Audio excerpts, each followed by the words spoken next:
Bonjour tout le monde et bienvenue pour une vidéo un petit peu spéciale où aujourd'hui je ne vais pas vous parler de cours ou de jeux vidéo.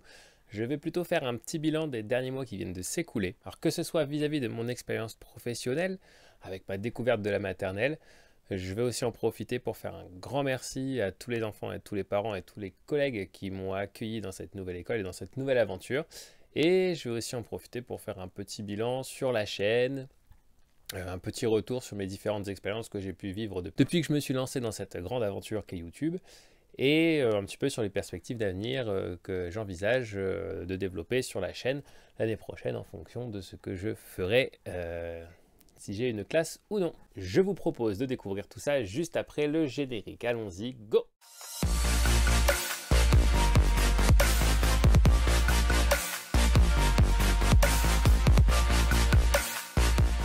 Dans un premier temps, je veux d'abord profiter de cette vidéo pour pouvoir dire au revoir à mes élèves, puisqu'avec la fermeture précipitée des écoles le 13 mars, malheureusement, je n'ai pas pu les revoir depuis, et le remplacement sur lequel j'étais nommé vient de se terminer malheureusement, donc je n'aurai pas l'occasion de revoir mes petits loulous.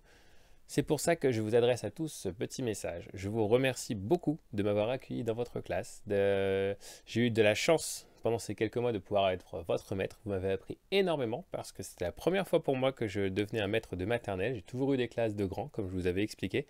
Et c'était pas facile au début. J'avais un petit peu peur parce que je ne savais pas si j'allais réussir à m'adapter. C'était la première fois que j'avais affaire à des élèves qui étaient non lecteurs, donc pour passer des consignes, pour expliquer des ateliers, c'était pas évident pour moi au début, même si j'avais un petit peu ce fonctionnement-là chez les grands avec les ateliers. Donc merci beaucoup, vous avez tous été très gentils, très sages, même si des fois je me suis un petit peu fâché quand vous faisiez certaines bêtises. Mais malgré ça, j'ai profité à fond de tous ces mois avec vous. Et je vais vraiment beaucoup vous regretter. Parce que comme d'habitude, à chaque fois que je vais quelque part, je m'attache énormément à vous les enfants. Et c'est très dur de ne pas pouvoir vous dire au revoir en vrai. Je sais que la vidéo ne remplacera pas un vrai au revoir que nous aurions pu nous faire si j'étais resté à l'école un petit peu plus longtemps. Je vous souhaite à tous de très bonnes choses pour l'année prochaine, surtout les grands pour le CP. Ne vous inquiétez pas, tout va bien se passer. Et les moyens, continuez de bien travailler comme vous l'avez fait. Et votre grande section devrait bien se dérouler aussi. Je sais que là, le cadre de retour à l'école n'est pas facile. Je pense particulièrement à deux élèves que j'ai pu voir mardi lors de mon dernier jour. Et pas tous les copains d'habitude, c'était vraiment pas évident.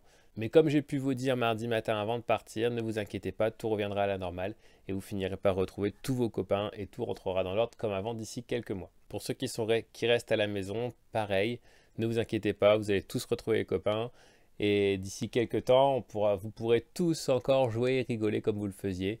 Mais surtout sans faire de bêtises, je compte sur vous et je demanderai aux maîtresses attention. Donc c'est aussi là, quelque part pour moi, le moment de faire le bilan un petit peu de mon expérience de maternelle. En plus, il faut savoir que je suis arrivé dans cette nouvelle école avec beaucoup d'appréhension, parce que c'était un contexte un peu particulier. Ça faisait un petit peu plus de 2 ans déjà que j'étais en remplacement sur une autre école, et je devais faire une 3e année, sauf que tout ne s'est pas passé comme prévu, puisque... la veille de la rentrée scolaire de septembre, j'apprends que finalement je ne serai pas là pour cette année scolaire-là et que quelques heures après on me rappelle pour me dire que finalement je vais y faire 3 semaines, puis 2 jours après on me rappelle que finalement je vais en faire 4 semaines. Donc moi j'avais organisé tout mon été pour préparer l'organisation de cette classe que je connaissais déjà plus ou moins.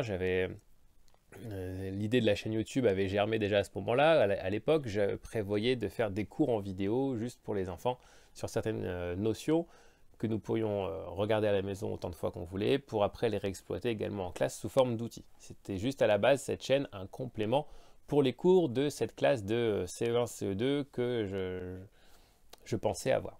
Donc finalement, voilà, j'ai dû partir de l'école et la chaîne est restée un petit peu en suspens.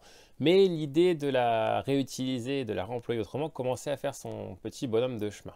C'est là que j'ai eu l'idée de finalement utiliser cette chaîne pour véhiculer quelque chose parce que j'en avais plus qu'assez d'entendre que les jeux vidéo rendaient débiles et étaient vraiment nocifs pour l'éducation des enfants. Parce que moi, j'avais déjà fait quelques cours dans mes classes précédentes, et certains de mes anciens élèves peuvent en témoigner parce que je sais qu'ils regardent les vidéos de la chaîne, où on avait travaillé à partir de jeux vidéo pour étudier des petits documents historiques, comme par exemple la Révolution française avec Assassin's Creed, ça je l'ai mené en classe. On avait travaillé aussi avec Far Cry sur la préhistoire, où on avait travaillé aussi sur la Première Guerre mondiale avec le jeu Soldat Inconnu. Et je l'avais même exploité à la manière d'une œuvre littéraire, mais ça justement je vais vous en parler dans une prochaine vidéo. Du coup, en fait, je me suis dit, puisque tout le monde essaye de nous prouver, les plus grands experts, que le jeu vidéo rend débile, et ben moi non, je vais montrer que justement le jeu vidéo, en fonction de l'utilisation qu'on en fait, il peut être bénéfique aux apprentissages. Et du coup, j'ai décidé de me lancer dans une série de vidéos un petit peu ludiques sur lesquelles on peut travailler en utilisant des jeux. Alors du coup, j'ai essayé de trouver quelques petits concepts en français, en mathématiques, en géographie, en sciences, etc.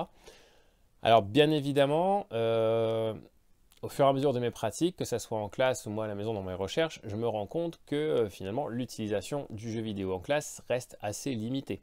Parce que par exemple sur les balades historiques, au final ce n'est pas les enfants qui vont jouer, mais c'est plus moi qui va prévoir déjà une vidéo déjà en amont à la maison pour éviter toutes les scènes de violence, etc. qu'on pourrait trouver. Je pense notamment à des jeux comme Assassin's Creed ou GTA que je peux utiliser. Donc si je veux montrer les images, il faut être sûr qu'elles soient vraiment filtrées et sans violence, sans aucun caractère qui peut choquer. Donc ça prend énormément de temps, croyez-moi, de monter quelque chose en supprimant toutes les images qui peuvent heurter la sensibilité des plus jeunes. Donc au final, quand on fait ça, je m'aperçois que les enfants vont juste regarder une vidéo documentaire et on est même si on garde le support jeu vidéo, on n'est pas à proprement parler en train de vivre une expérience interactive, même si j'essaie de rendre la chose vivante en commentant les balades ou autres. Pareil, sur certains ateliers que j'ai pu mener en français ou en mathématiques, je pense notamment à mes exemples avec Mario Kart, le souci qui se pose, c'est évidemment le budget. Bah oui, dans l'absolu, il faudrait une console pour 3 à 4 élèves. Vu le prix de la console et vu le budget qui nous est alloué par élève, évidemment, on se rend compte que là, on est tout de suite limité. Donc moi, le souci, c'est qu'il faut que je ramène mes consoles à chaque fois. Et alors, soit je fais passer les groupes un par un chaque jour, ou soit c'est plus des activités que je vais utiliser dans le cadre de remédiation, dans les APC ou des choses comme ça, où je peux vraiment travailler avec des groupes très restreints. Ce genre d'activité est difficilement applicable en classe entière, où comme je l'ai dit, il faut vraiment trouver l'organisation pour prendre un moment de la journée, 3 à 4 élèves pour les faire passer sur une session de jeu, pour qu'ils puissent ensuite analyser celle-ci.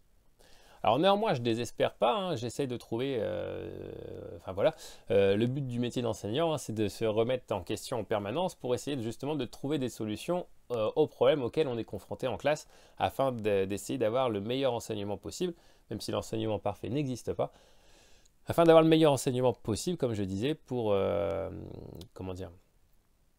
les enfants, pour essayer de donner une dimension ludique et intéressante aux apprentissages des enfants. Et le but, encore une fois, n'est pas de les mettre devant des écrans toute la journée. Mais par petites touches, je pense que ça peut être pertinent pour essayer de capter différemment l'intérêt des enfants. Et quoi qu'on en dise, peu importe ce qu'on fait, l'univers numérique est omniprésent de nos jours. Les enfants sont plongés dedans depuis tout petit. À nous de nous adapter pour essayer d'amener celui-ci tout doucement, sans bien évidemment remplacer totalement les livres et cahiers, etc.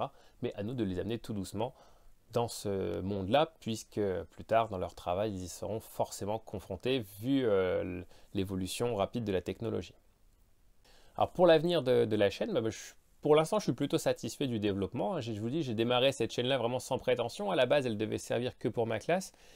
Et puis là, à force de rajouter des petites choses, de faire des petites balades historiques, des petits événements de découverte en géo ou en sciences, en proposant des activités à mener en classe en français, mathématiques ou autres, petit à petit, l'oiseau fait son nid et on se retrouve là, quelques mois après le lancement, à déjà 160 personnes sur la chaîne. Donc je ne m'attendais pas forcément à autant de monde parce que je sais que le sujet que je traite est un sujet qui divise. Parce qu'évidemment, qu'est-ce qu'il nous fait celui-là? Mais il est fou, il utilise les jeux vidéo pour apprendre des choses à nos enfants. Mais qu'est-ce que... Oui, je sais, c'est un parti pris et je l'assume. Et moi, je persiste et je signe en disant que le numérique peut être bénéfique. Donc je vais continuer là-dessus. J'ai encore énormément de projets, j'ai quelques idées de jeux en tête pour continuer encore les recherches historiques. Je vais aussi mener la nouvelle partie que j'ai lancée il y a maintenant quelques jours avec expliquer le jeu vidéo aux adultes et sensibiliser également les enfants en faisant de la pédagogie de jeu. Donc travailler un petit peu, parler du temps de jeu, un petit peu parler des grands jeux phénomènes comme j'ai pu le faire déjà avec Fortnite, Call of Duty et GTA. Donc pour expliquer pourquoi en fait on va entre guillemets limiter l'accès de ces jeux aux enfants, parce que y a des choses que évidemment Même si le jeu vidéo c'est sympa, il y a quand même des choses auxquelles il faut faire attention parce que on n'est pas forcément, quand on a 7-8 ans, amené à juger et avoir le recul nécessaire sur les images que l'on peut observer dans certains jeux. Donc ça, je vais continuer. J'ai énormément de projets de jeux que je suis en train d'un peu décortiquer, analyser pour voir les différentes choses sur lesquelles il faut faire attention. J'ai un gros projet pour l'année prochaine si j'arrive à avoir un poste fixe. Et vous pourrez me suivre un petit peu en fil rouge tout au long de l'année dans ma classe sur la mise en place de mes ateliers, sur la mise en place de la ludification et la gamification. Donc j'en ai un petit peu parlé déjà dans une précédente vidéo de ce que ça peut apporter aux apprentissages. Je vais essayer de prendre les côtés positifs de ça en essayant d'enlever les aspects un peu négatifs pour enrichir mon enseignement au maximum. Donc voilà, énormément de projets à venir. N'hésitez surtout pas à partager la chaîne autour de vous, à en parler si ça vous plaît, si vous trouvez que c'est intéressant. Ou au contraire, si vous n'aimez pas du tout ce que je fais, n'hésitez pas à le mettre dans les commentaires. La critique est toujours constructive et comme je l'ai dit, moi je me remets en question en permanence parce que personne n'a la science infuse et on est tous là pour apprendre et progresser au fil des années. Je commence à avoir un petit peu d'expérience parce que là, je vais terminer ma 7e année d'enseignant déjà. Mais malgré ça, on apprend tous les jours, quoi. Et encore cette année où ça a été très formateur pour moi puisque j'ai pris énormément de recul sur ma pratique grâce à, encore une fois, je le dis, mes quelques mois passés en maternelle. Donc voilà, c'est déjà la fin de cette vidéo. J'espère que j'aurais pas été trop long, que je vous aurais pas ennuyé avec mes petits états d'âme et mes petits blabla. Encore une fois, je remercie mes élèves de cette année de maternelle. Je vous fais un immense au revoir. Je vous envoie plein de bisous. J'espère vous revoir. Si j'arrive à avoir l'opportunité de repasser à l'école, je le ferai avec grand plaisir pour voir un petit peu ce que vous devenez. Et surtout, prenez soin de vous et continuez, ne changez pas, restez comme vous êtes super. Je vais m'arrêter là avant de commencer à verser ma petite larme. Je vous dis à bientôt sur la chaîne et peut-être qui sait à bientôt en vrai. En attendant, prenez soin de vous. Au revoir.